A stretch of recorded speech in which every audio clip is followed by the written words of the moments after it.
ৰ'ব ভিডিঅ'টো শেষলৈকে নোচোৱাকৈ আকৌ ওপৰলৈ ঠেলি নিদিব। আজি আপোনালোকৰ একদম সুবিধাৰ এটা বস্তু লৈ আহিছোঁ, লাষ্টলৈকে চাই যাওক কি কৰি আছোঁ। এতিয়া মেকুৰী বনাব চেষ্টা কৰিছোঁ, কিন্তু হয়নে নহয় আপোনালোকে ক'ব।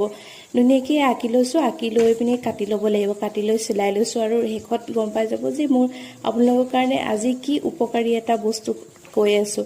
যিহেতু আমাৰ প্ৰতি বছৰে ধাৰি কিনাটো সম্ভৱ নহয়নে বাৰু। সেইবাবে কিছুমান মই কি কৰে জানেনে, ফালি দিয়ে আঙুলি ভৰাই ভৰাই। আৰু এইখন যে চিলাই আছোঁ, এইখন আজি ৰেচিপি দেখিছিলে নহয়, কাঁহীৰ তলত দিবৰ কাৰণে। ইমান ধুনীয়া বগা কাপোৰ যে, এইখন আকৌ পৰ্দাৰ।